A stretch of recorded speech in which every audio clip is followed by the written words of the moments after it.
Buenos días. Hola, ¿quién? Ah, Ah, Arnoldo. sí.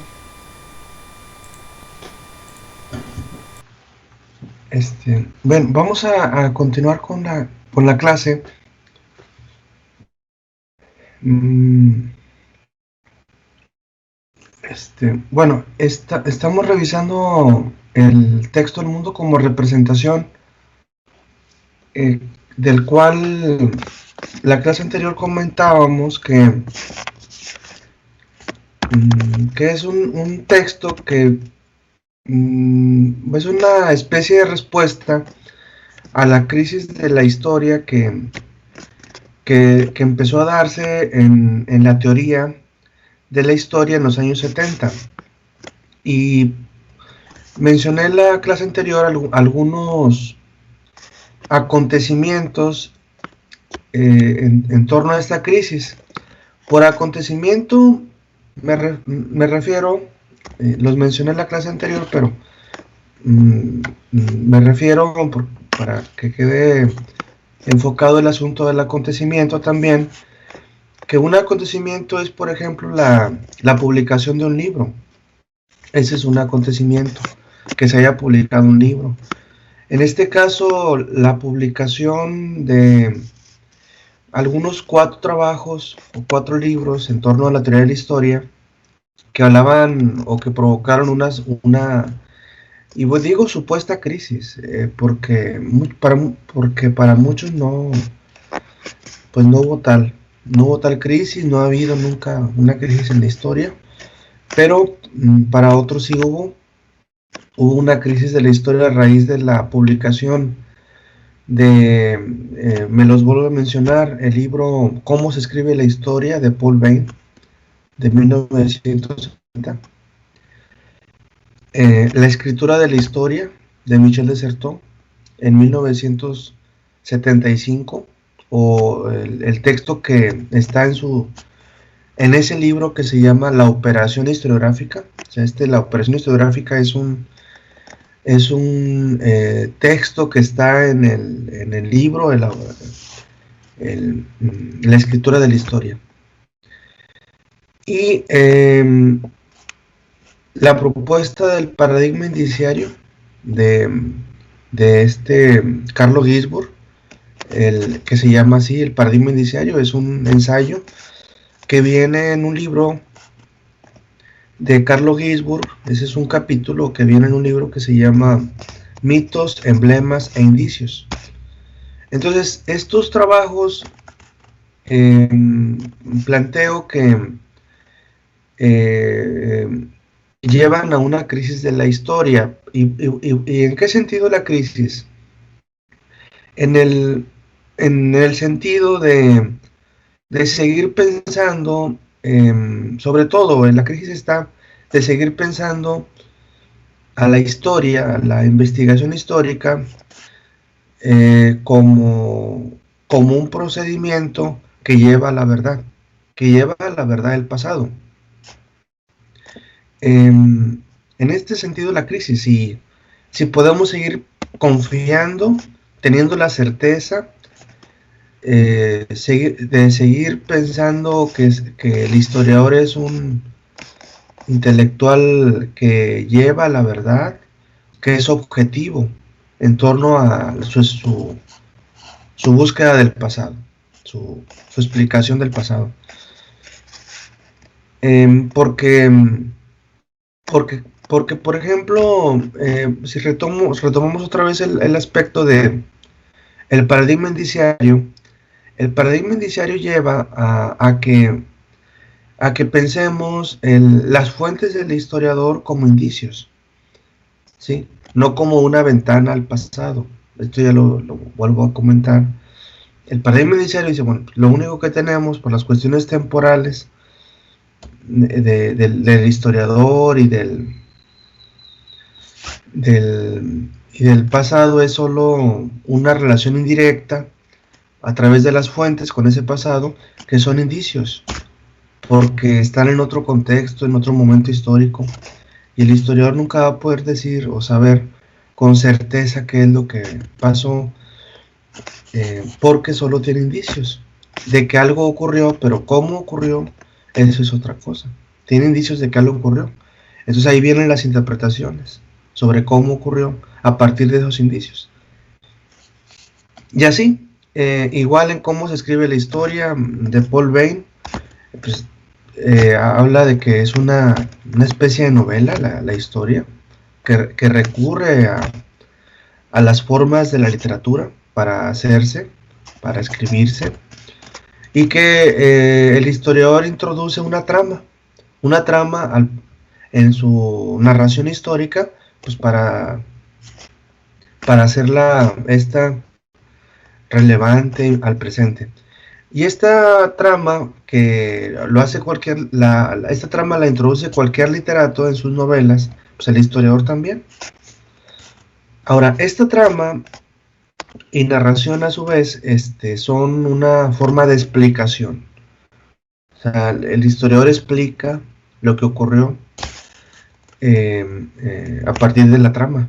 O sea, al introducir la trama, esto y luego pasó aquello y luego esto otro, por estas razones, esa es una trama que a la vez tiene un componente de explicación. Y menciono este aspecto de que la explicación es un aspecto de la ciencia, la explicación.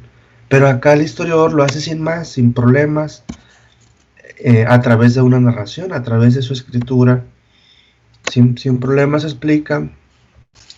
Vamos a suponer los antecedentes de la independencia de México. Los antecedentes están en la independencia de México, están en la Revolución Francesa. Los antecedentes de la independencia de México están en la Revolución de Independencia norteamericana. Están los antecedentes en la Ilustración, en el pensamiento ilustrado. O sea, no tiene cuidado, vamos a decirlo así, en explicar una trama, los procesos a raíz de otros, ¿no? Como si la tiene, por ejemplo, si tiene cuidado, por ejemplo, un físico. Un físico tiene más cuidado de decir, bueno, esto tiene que ver con aquello, esta es una causa de esto otro, o esto tiene que ver con un antecedente de aquello que está dándose. El físico tiene cuidado, tiene más control, pero el historiador no. El historiador simplemente dice, son los antecedentes, las causas, y relaciona un acontecimiento con otro, sin más, sin ningún detalle. Entonces, cuando dice Ben que tiene que ver con una trama que a la vez es una explicación y que la vuelve interesante al presente, a su sociedad, pues está diciendo que la historia se compone, se hace. La historia, si ahora retomamos a Deserto, la historia es una fabricación. La historia se fabrica, es una práctica. Se requieren ciertos recursos, ciertos elementos, teorías, fuentes, escritura, pero Deserto incluye lo de el lugar que también define la producción histórica, o sea, le llama producción a la historia, como Marley llamó producción a todo tipo de mercancía, es una producción. Toda mercancía es una producción, se hace en una fábrica. Bueno, la historia se hace también desde un lugar. Y entonces esto es importante porque entonces la historia aparece en función de los contornos de ese lugar. La historia, las características que va a tener es en función de las características o del espacio de producción. O sea, cada época es un espacio de producción y cada época por eso va a revisar su pasado y lo va a hacer de una forma diferente a otra época. Y eso es lo que da pie a la historiografía, a que exista la historia de la historia. Bien, entonces más adelante Chartier va a dar una respuesta. Es bueno, pues ¿qué hacemos? Pues vamos a pensar el pasado como representación. Entonces, ¿Qué dice? ¿Cuál es esa respuesta? ¿Me pueden ustedes comentar sus impresiones de la lectura, por favor?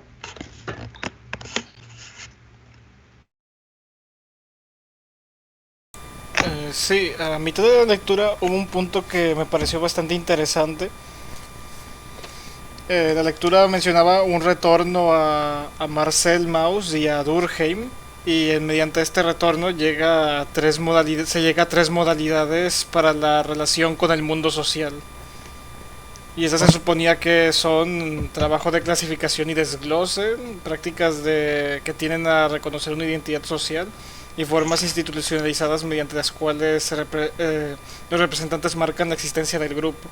Es decir, por lo que entiendo es una manera bastante más, digamos, elaborada de entender una sociedad, incluso en un proceso histórico. Sí.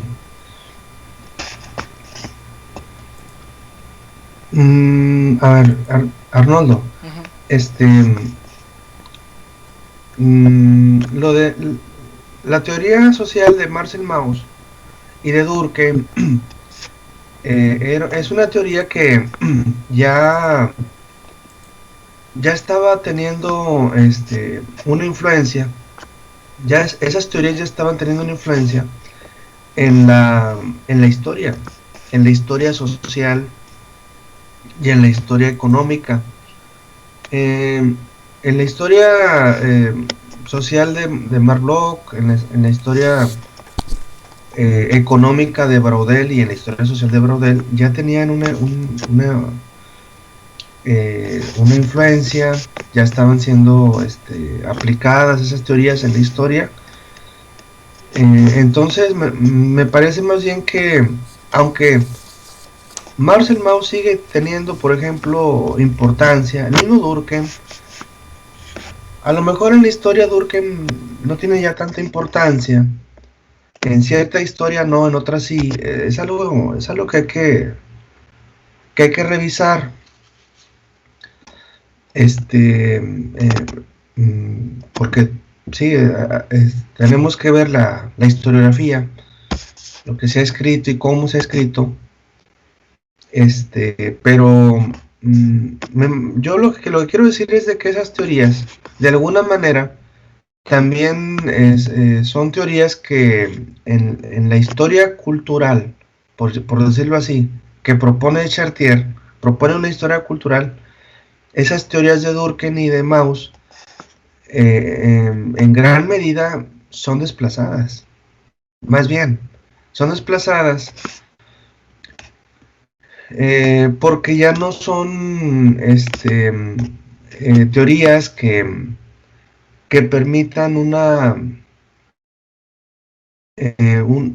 para este Chartier una interpretación a la altura de la crisis en la que pusieron a la historia los autores que mencioné. Eh, Desertó, Paul Bain, ya no está, esas teorías ya no están a la altura. Ya no, de hecho, él no las considera en sus textos de historia de Chartier, que es un especialista en la historia de la lectura y en la Revolución Francesa, no considera ya las teorías de Mauss ni de Durkheim. Él se las consideraba Braudel. Braudel, sí. Cuando Braudel habla del Mediterráneo, porque su libro se llama El Mediterráneo es un personaje. Su libro se llama El Mediterráneo. Tiene un nombre de geografía, el nombre de un mar. Y el mar es un intermediario, o sea, es alguien que participa, o sea, no solo es un mar, sino es alguien, como un personaje que participa en los intercambios que hay entre Europa y África en la época de Felipe II. Y, y esta manera de pensar el intercambio entre Europa y África, el intercambio comercial principalmente, porque es un historiador económico, Braudel, esa idea de pensar en intercambio se la da Mauss. Mauss investiga en antropología, por ejemplo, el regalo, el saludo, los gestos, porque son formas de intercambio. Un saludo es un intercambio, un gesto es un intercambio, o es un gesto, en un gesto yo regreso, o yo estoy dando algo, un saludo, estoy dando un saludo, y deseo que me lo regresen. Yo doy un saludo y deseo que me lo regresen. Me imagino que eso también está relacionado con el uso de la psicología del estudio de la historia, ¿no? Sí, sí, claro. Sí, hay una influencia de la psicología en Mauss, como la hay también en Braudel y la hay en Marc Bloch, pero acá en Chartier, el desplazamiento, más que en teorías sociales o en antropológicas, el desplazamiento central está hacia la crítica literaria. Por eso en la clase anterior, una de ustedes, me parece que Lucero, estaba explicando a Riquet, cuando habla del mundo del texto y el mundo del lector. O sea, ¿esto qué? O sea, ya no es Marx, ya no es Durkheim o Weber, bueno, de hecho ni Max Weber, ni ni Mauss, los teóricos que van a tener que hay que considerar para la historia, para la interpretación de la historia social, o la historia económica, sino es la crítica literaria. O sea, ese es el asunto de la crítica literaria. Por eso, en el plan de estudios de ustedes, llevan semiótica. Es parte de esta cuestión. Llevan semiótica y van a llevar análisis del discurso, que son disciplinas de la crítica literaria. O sea, la semiótica y el análisis del discurso, o la hermenéutica,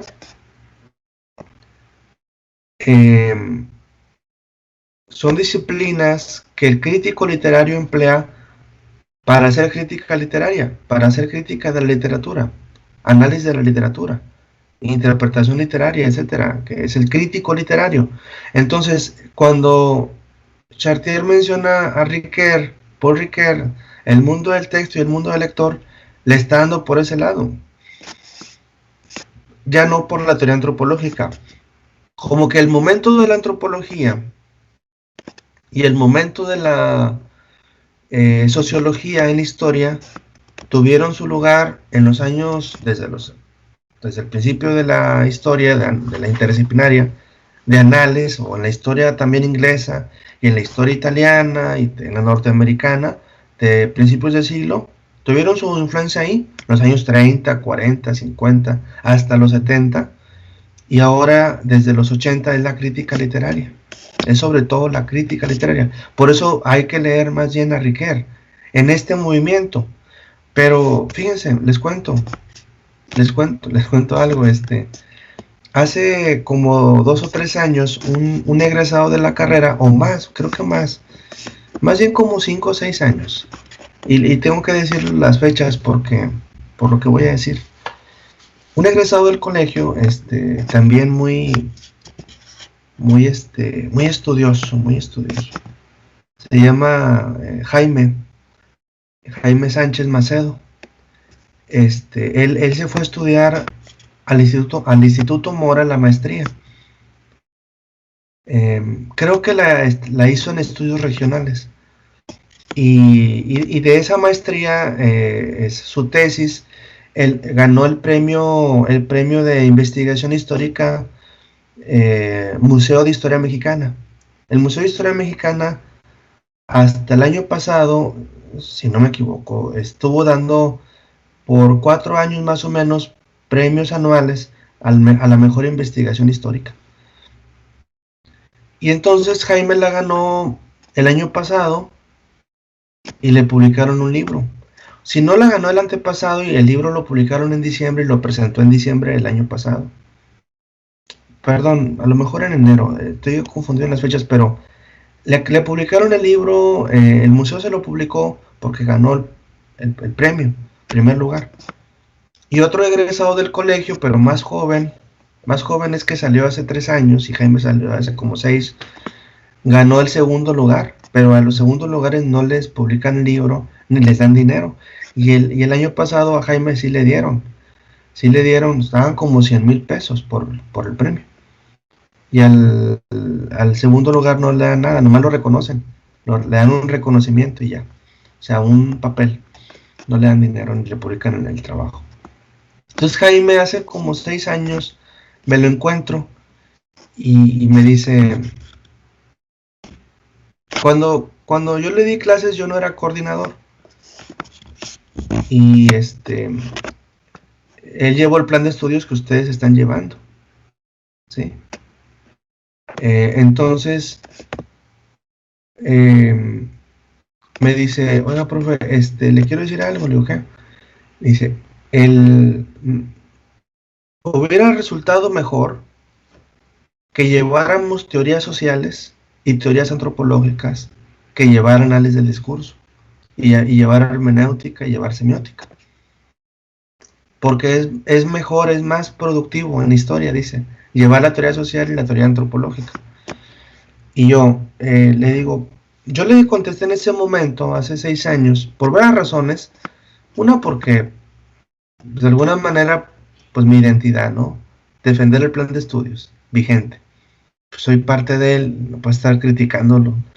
Le dije, Jaime, pues habría que revisarlo, eso que mencionas. Le digo, dice, sí, profe, es que llevar la teoría social y la antropología nos da más para la investigación histórica que la semiótica y la hermenéutica. Y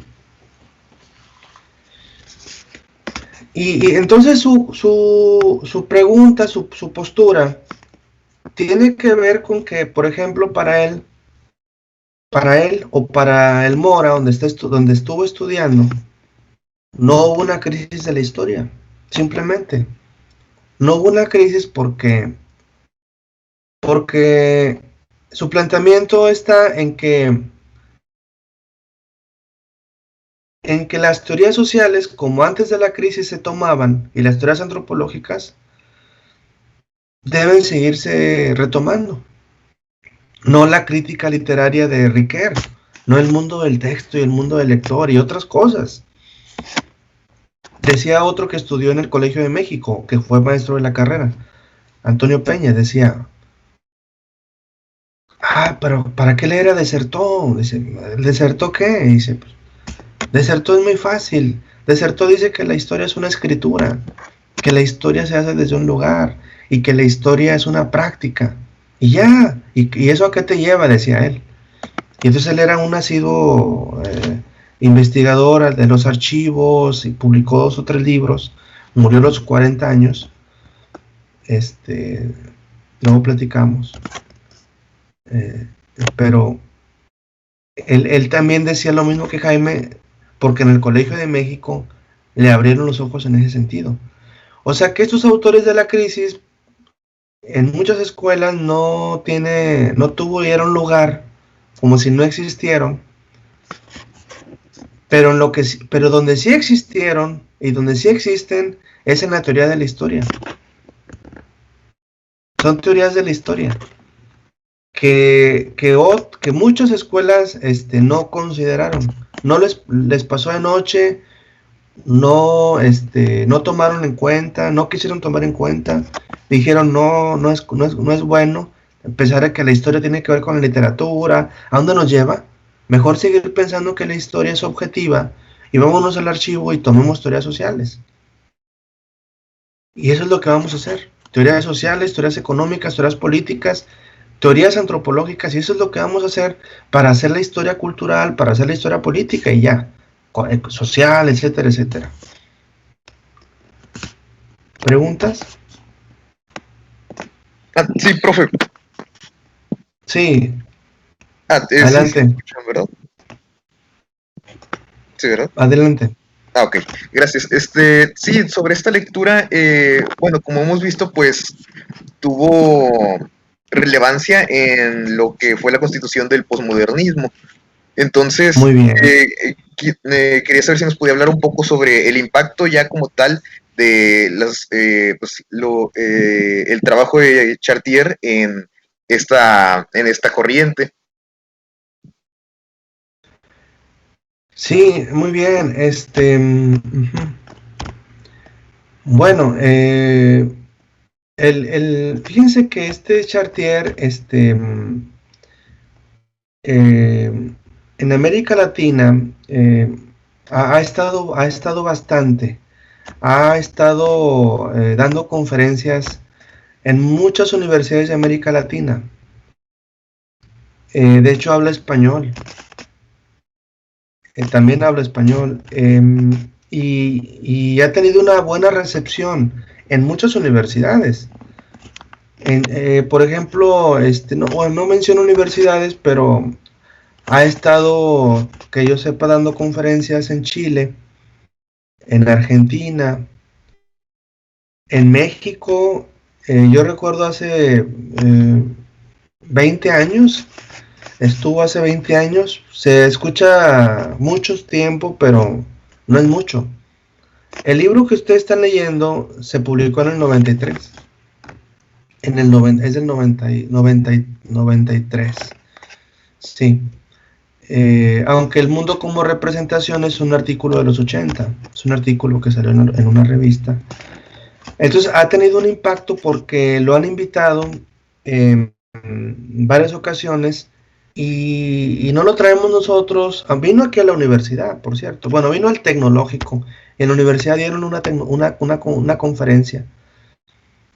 Y hay una conferencia reciente sobre el concepto de representación, las utilidades del concepto de representación, y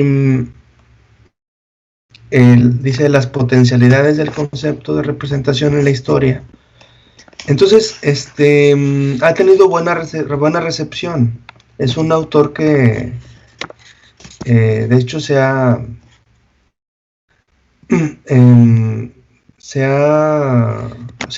difundido mucho. Ahora, en historia sí ha tenido un impacto como él es de los principales representantes de la historia cultural. La historia cultural francesa es él. Decimos, la historia cultural francesa, ¿quién es? Pues él es Chartier. Porque en Italia, pues está Ginsburg, está Peter Burke en Inglaterra,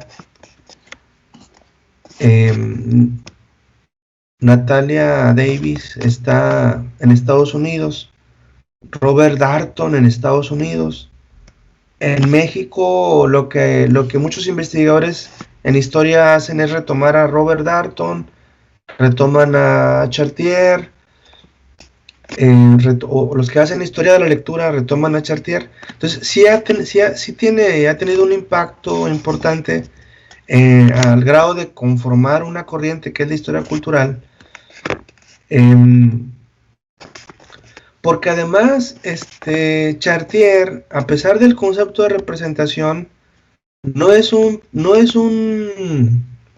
historiador totalmente, por decirlo así, posmoderno. No es totalmente posmoderno, porque él sigue confiando, a pesar del concepto de representación, de que la historia es representación, sigue confiando en que hay mejores representaciones que otras para acercarnos al pasado. O sea, hay mejores interpretaciones en historia que otras interpretaciones.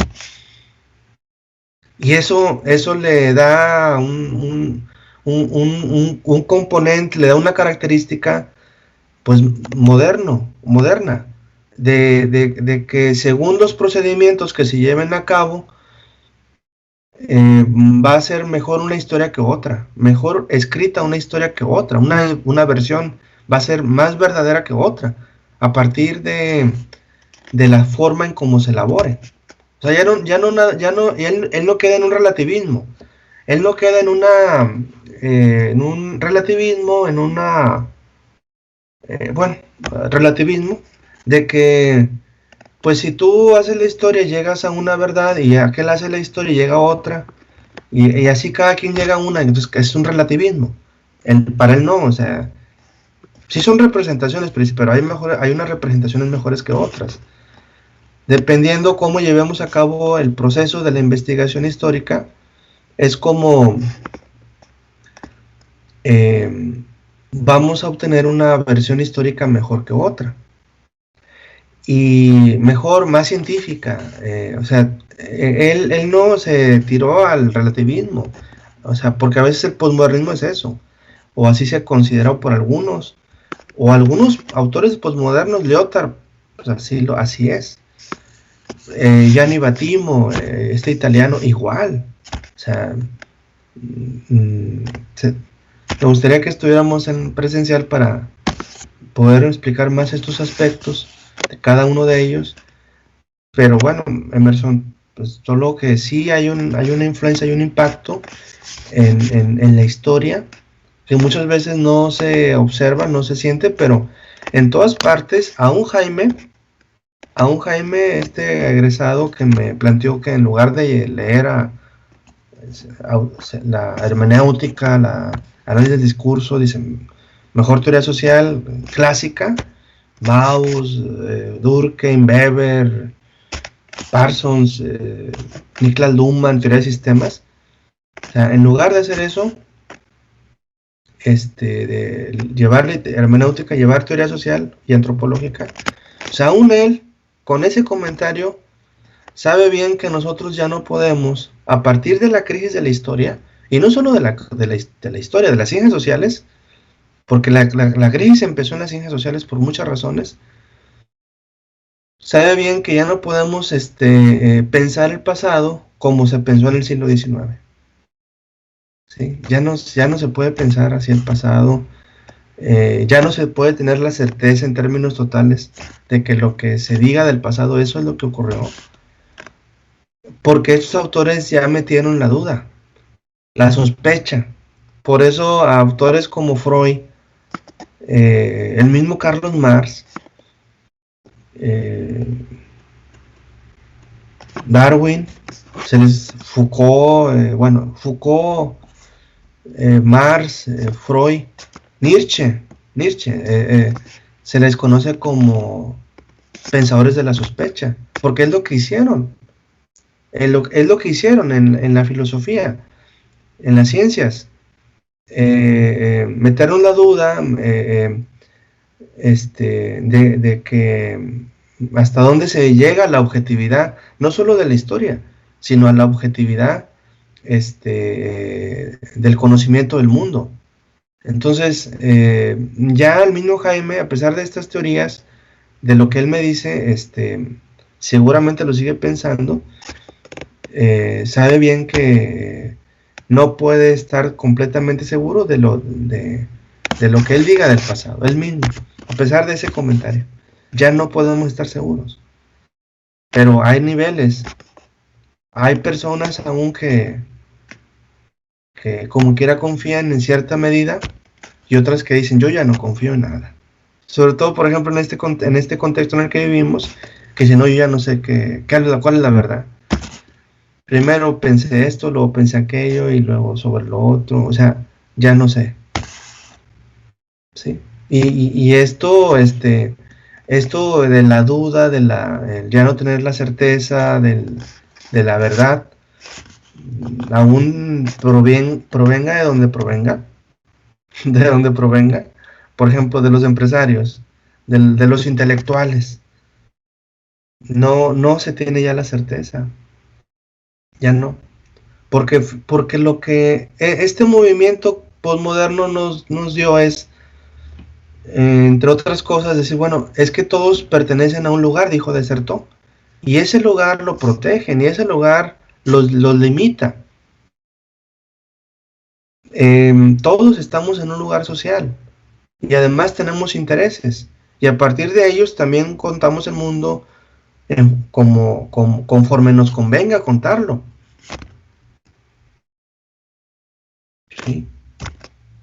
O sea, ahorita el principal vocero de la presidencia es ese López-Gatell, el doctor. Pero atrás de él está el presidente. O sea, no puede decir lo que quiera. no, es que yo como médico digo esto y digo lo otro y está ocurriendo y hay que hacer lo otro, pero lo consulta con el presidente. Todo lo que dice, cada cosa que va a decir, el presidente ya sabe que la va a decir, y la que no sabe que va a decir, no la va a decir. Entonces, y es un intelectual, porque es un médico, es un científico, pero es un discurso desde un lugar. Y así el historiador. El historiador pertenece a universidades, pertenece al Estado, pertenece a las universidades y las universidades le pagan, entonces pertenece al Estado, porque las universidades las mantiene el Estado. Entonces, ¿qué va a decir del pasado? Y no solo es eso, hay comunidades científicas, hay comunidades de investigación, o sea, todos estos aspectos de que hay comunidades, esas comunidades de investigación son lugares, son espacios, son escenarios de delimitación del discurso del historiador. Pues, ¿cómo vamos a pensar el pasado? Lo que me dice Jaime no es que esté yo en contra, al contrario, es un buen comentario. Pero finalmente, por más teorías y más objetivas que nos lleven a un lugar, a una explicación, finalmente, como quiera, estamos en un lugar y desde ese lugar nosotros vamos a decir las cosas. Por ejemplo, Jaime hizo esta tesis, la hizo sobre el premio que ganó en el Museo de Historia, fue sobre la construcción de la Macroplaza en el 82, 83, 84 que duró el proyecto, en la época de Martínez Domínguez, aquí en Nuevo León, la Macroplaza, y cómo lo que le interesaba era el ver cómo las personas que vivían ahí, en lo que hoy es la Macroplaza, fueron desplazadas, fueron hechas a un lado, como de la forma que les hayan desplazado, si les indemnizaron, les pagaron, les compraron bien. Él estudia este proceso en términos de la identidad, en términos del espacio, que sus vidas cambiaron. Entonces, podemos pensarlo como un problema, ok, y él así lo ve. Está bien. Pero lo que quiero decir es que hubo grandes problemas y él expuso su libro en el museo y no dijo más allá de lo que debía decir. ¿Por qué? Porque está en el museo. Porque el museo se lo publicó. Porque el museo también es del Estado. Y él expone su tema en el museo y pues hasta cierto punto, como es un lugar, va a decir las cosas y otras no. Entonces, ¿esto quién lo dice del lugar? Desertó. Y Foucault, y Michel Foucault. Entonces, estos aspectos sí los retoma Chartier, Emerson. Y muchos historiadores ya lo hacen. Que son aspectos que no son como el darnos cuenta de que hay ciertos controles en las ciencias sociales y en las ciencias en general y en la sociedad que limitan la interpretación del historiador. O sea, lo proveen de elementos para interpretar, pero a su vez lo limitan en otras cosas. Me gustaría hablar más de la influencia de Emerson, sí, lo voy a hacer, pero es grande, para mí es grande el peso de la potencia de autores como él en la historia actual, pero algunos se hacen pasar de que no ha ocurrido nada en la historia, no ha habido una crisis, el concepto de representación es cuento, es algo malo, nos lleva a una falsedad de la historia, hablar de representaciones, pero resulta que aún ellos, este movimiento, de alguna manera lo aceptan, de alguna manera. En algún sentido. Puedo poner más ejemplos, pero a lo mejor nos perdemos en otros aspectos que yo mencioné y no quisiera ahondar ahorita en esto tanto. Pero ya, les digo, en todas partes no está esa influencia y no queda de otra.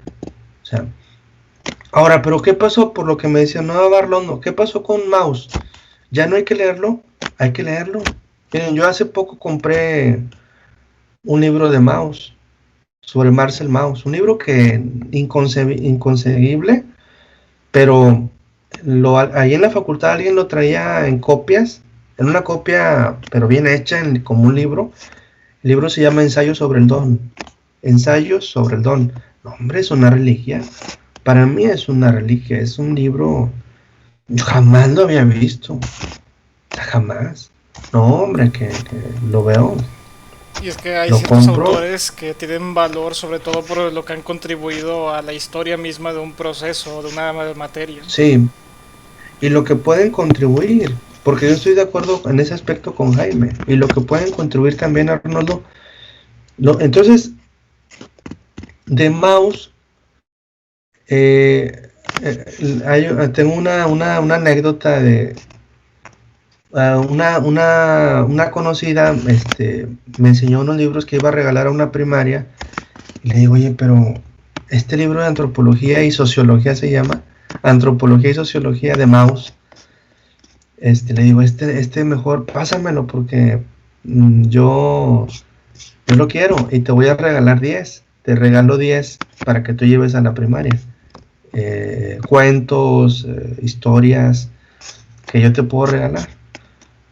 Pero pásame ese, ¿cómo ves? O sea, te doy 10 y tú dame ese. Y dijo, sí.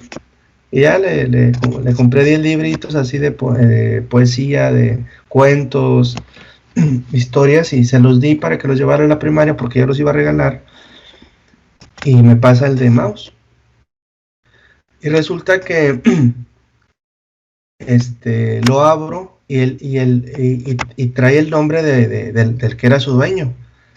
Era un profesor de sociología que fue director, Ricardo Villarreal Arrambide, que todavía anda ahí en la facultad. Y y entonces digo, es el profe Ricardo, bueno, y a ella se lo habían regalado del CIDE, de la prepa del CIDE, el director, no quiero decir lo que pienso, pero como que los iba a tirar, y le dijo a los maestros, no, si quieren llévenselos. Entonces los maestros agarraron libros, y ella agarró ese, entre otros. Me los muestra y me interesa, entonces bueno. Entonces hablo con el maestro Ricardo y le digo, oiga, tengo un libro de usted. ¿Cómo? Sí, le digo, es uno de Marcel Mauss. Dice, no me digas, lo ando busque ese libro, se me perdió. ¿Cómo llegó a la biblioteca del CIDEP? ¿Quién sabe? ¿Cómo llegó a las manos de esta amiga? Pues sí sé, porque el director le dijo, si quieres llévate los libros. Entonces yo se lo regresé. Bueno, me costó mucho, pero se lo regalé. Se lo regresé más bien al maestro Ricardo. Pero me lo agradeció mucho de palabra. No, te agradezco mucho y todo. Pero es un libro, dice, este libro yo lo compré en Chile. Jamás lo he visto en alguna librería. Y les digo, ya he visitado un montón en el país. Jamás. Probablemente se consiga ahora en Amazon. Pero esa teoría del intercambio, la teoría del intercambio de Mauss, del intercambio es central. Porque la vida social es un intercambio. Es una de las características principales. Y entonces, así hay intercambios comerciales, así hay intercambios hasta de saludos, gestos. El asunto es que cuál es el componente y cuál es la función del intercambio. Eso es lo que explica Marcel Mauss con todos los ejemplos de intercambio que él ve en las culturas. ¿Cuál es la función y cuál es el papel que juega el intercambio en la vida social? Para empezar, es un cemento. Para él el intercambio es un cemento de la sociedad. Y lo otro,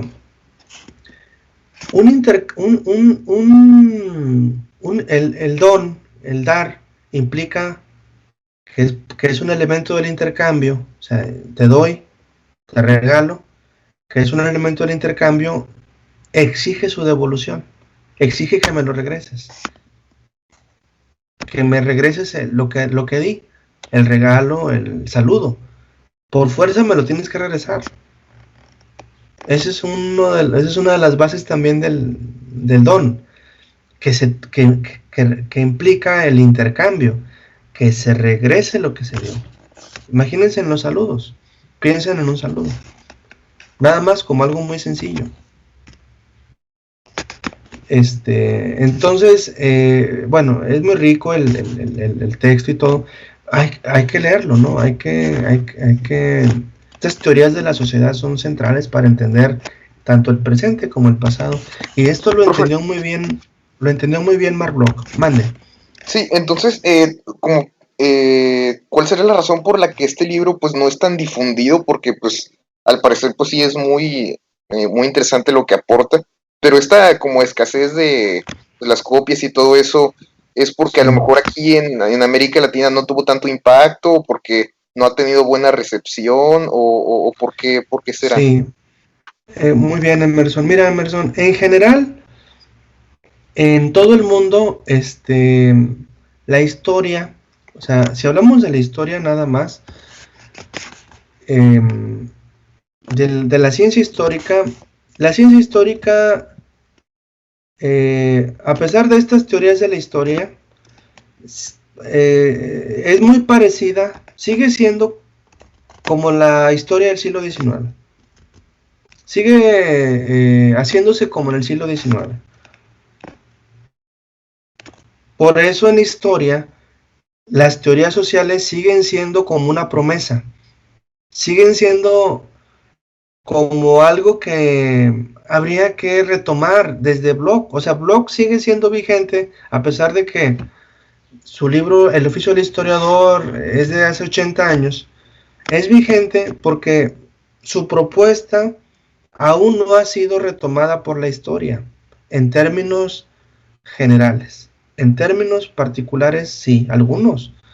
Pero la mayor parte de los historiadores nobles profesionales no han hecho uso de la teoría social, antropológica. O sea, nos falta mucho leer antropología y nos falta mucho leer sociología y ciencia política para la investigación histórica. O sea, la propuesta de análisis de la interdisciplinaridad que hablan desde la primera generación Bloch y Fabre aún no ha tenido lugar en la historia en términos generales. Aún no ha tenido lugar, aún no se ha hecho en términos generales. En todo el mundo, aún no se ha hecho. Entonces, yo descubro a Mauss, entre otros, porque analizo cómo se hace la historia. Como yo analizo cómo se hace la historia, digo, Braudel hizo la historia leyendo a Mauss. Braudel se basó en Mauss. Entonces, me doy cuenta de cómo se hace la historia, eso es historiografía. En Braudel, digo, aquí hay un autor que él destaca, que él retoma y que le sirvió para su investigación, que es Mauss. Por eso me doy cuenta de que existe. Pero la mayor parte que no hacemos historiografía, no hacemos análisis historiográficos y que solo pensamos en el archivo, pues la historia se queda como en el siglo XIX. ¿Tiene algo de malo? No, pero le falta. Le falta. ¿Qué le falta? Pues le falta considerar las propuestas del siglo XX. Le falta considerar a esa historia del XIX todo lo que se dijo en el XX. Una de las cosas que se dijeron es la interdisciplinaridad en historia. La interdisciplinaridad. Le falta eso. No es que esté mal el archivo y construir la historia desde ahí. El problema es que le falta también pensar al historiador desde una teoría social, que lo propuso Bloch. Lo propuso y lo hizo. Sí, entonces, Maestro. más o menos lo del libro es lo que te quiero decir de ese libro. Mande. Bueno, es que esta historia cultural y también esta historia de las mentalidades y todo son, pues en parte respuesta, bueno, influenciados por el posmodernismo, pero también en respuesta a las nuevas, eh, o ¿cómo se diría? Como las que estaban tomando más fuerza, que en este caso sería la lingüística. Sí. Y Ujú. no sé si esta clase de respuesta también cuente como una forma de interdisciplinaridad, pero con Sí, la con otras ciencias. lingüística, no con las ciencias que ya estaban en el siglo XX. Muy bien. Sí, Eric, así es. Sigue siendo interdisciplinario, pero con otras ciencias.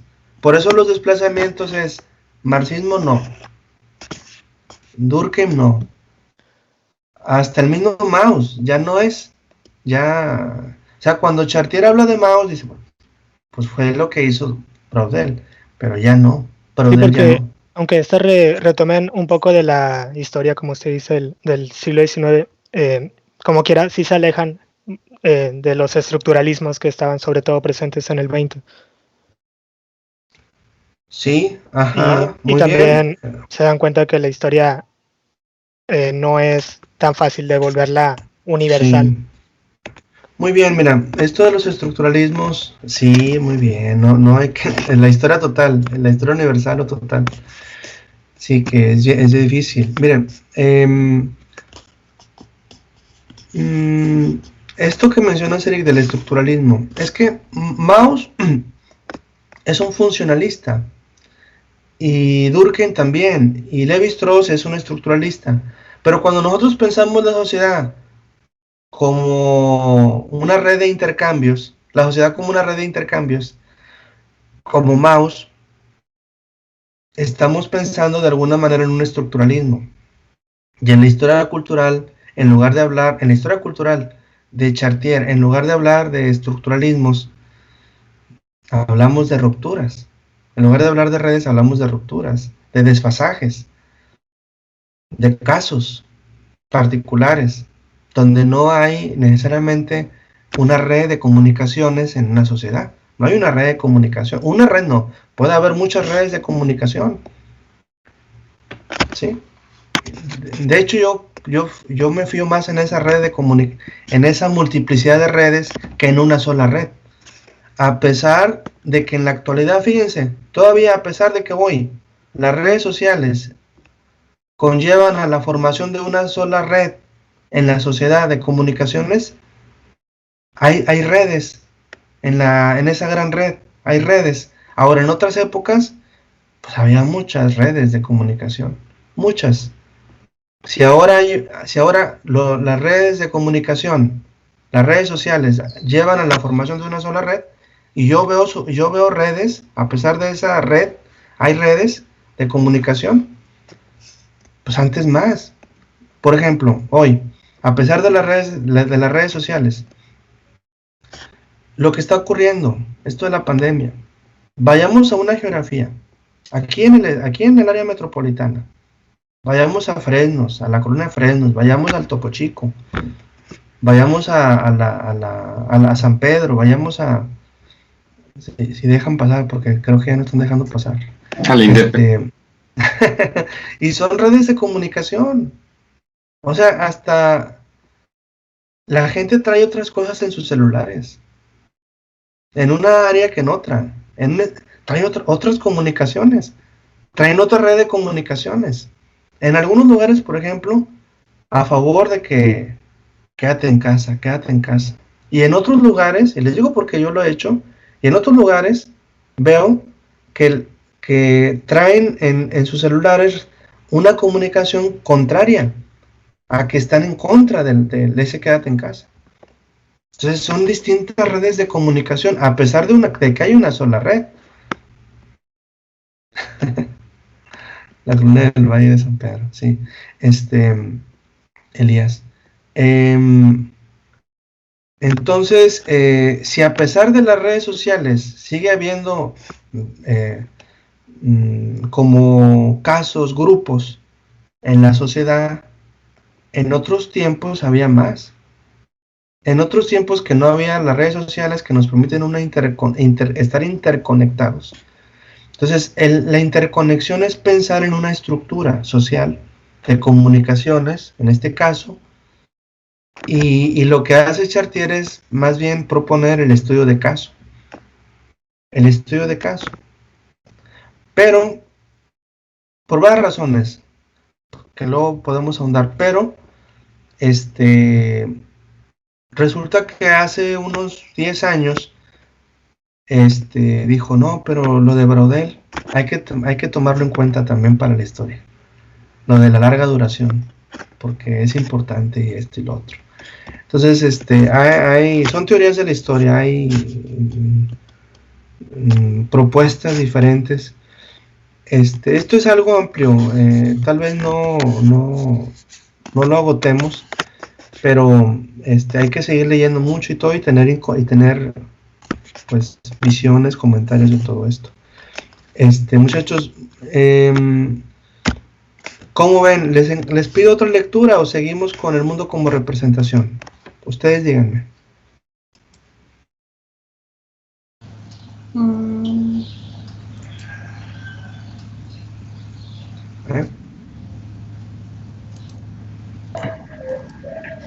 Pues no sé, mis compañeros. No te preocupes. Creo que Emerson iba a decir algo. Sí, yo iba a decir que Elías me comentó hace rato que tenía unas preguntas ahí sobre esta lectura. Adelante con tu... Oye, Elías, vamos a dejarlas para ¿qué? ¿El jueves? No se crea, profe. No le haga caso al timador. Nada más que le da pena. Vamos a hacer esto, al timador. Vamos a hacer esto, seguimos con esta lectura y ya el jueves se encargo otra. Les paso otra que bueno, ya las tienen, pero tengo que yo agregarlas aquí en este chat y la continuamos el jueves. Ahorita me voy a preparar para la otra clase, ¿sí? Tengo otra. Y entonces el jueves, esas preguntas que traes, Elías, y otros compañeros, las podemos despejar. Y si hay otras, aún, para más adelante las resolvemos dentro de lo que se pueda, ¿sí? Muchas gracias. Que la pasen muy bien. Que tengan un buen día. Gracias. Buen día. Gracias a usted, profe. Adiós.